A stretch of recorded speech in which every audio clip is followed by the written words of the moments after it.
Jamie Richards joins us on the line. Big day at Awapuni. A couple of very interesting runners coming out of Ellerslie as well. Morning to you, Jamie. How has the preparation been going into the Group 1 today?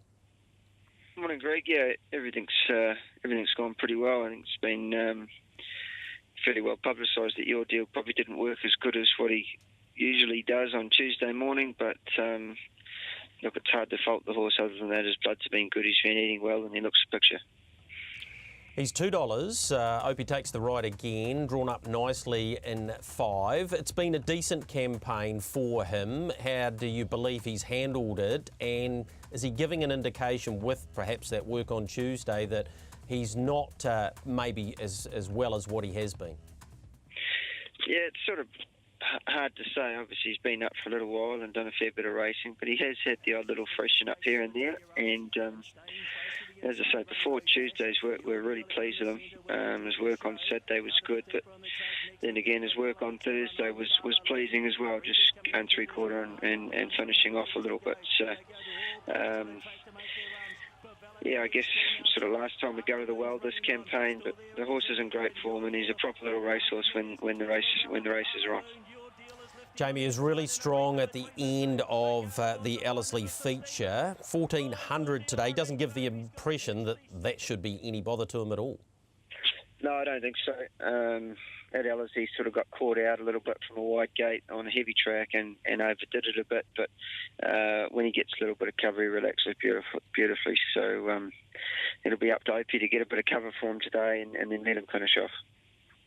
Equinox, the other of your runners, has won 2 of 3. His latest performance at Trentham was good. There was a flashing light on one charging down the outside, but you can only win, and that's what your guy did. He did, and he's a horse that wants good ground, and we're looking forward to seeing him on a better track today. The track at Trentham that day was downgraded with no rain, so it was obviously a little bit softer at the time of his race than what we first thought. So to win like he did, on ground that was probably soft was encouraging. How's he come through that? He's come up with a very good gate of 1, and Jonathan Parks takes the ride.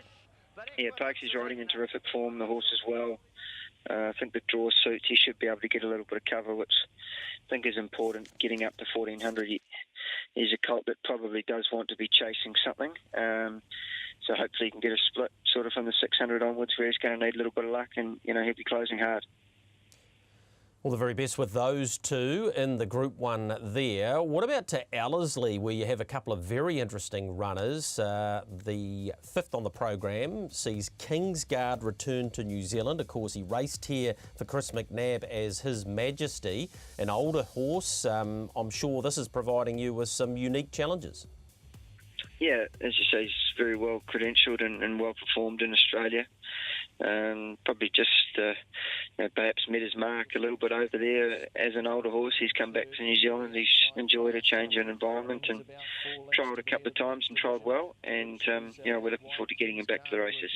Yeah, we're just having a look at that Matamata trial, and his last 100 metres, Jamie, was probably his best. Yeah, he was okay there. Opie sort of thought he might have done a little bit more. But the team at Windsor Park, they're pretty adamant that he is better right-handed, and looking forward to getting him back on his Sydney leg there at Ellerslie today. Just quickly on Griffin, a lot of money for this horse this morning and is in great form.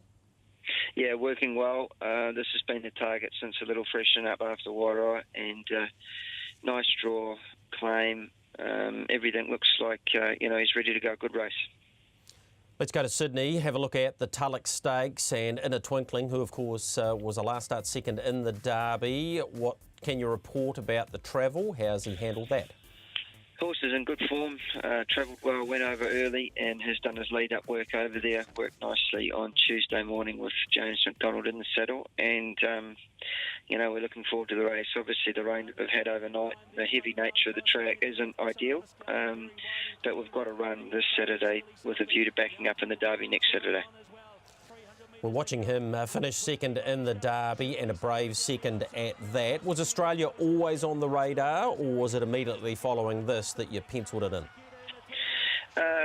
Look, to be fair, when the nominations were called for the Derby, he was he was just in ordinary form. He hadn't really put his hand up, and it wasn't until the Avondale Guineas that we thought, we've got a genuine chance on our hands. So we purposely gave him a week off after Ellerslie, and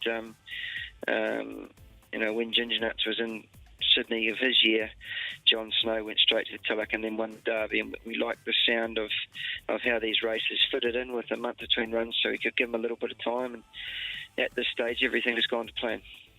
All right, he's on the fourth line of betting for the Derby next week at around $8. Also wanted the latest on Probabeel?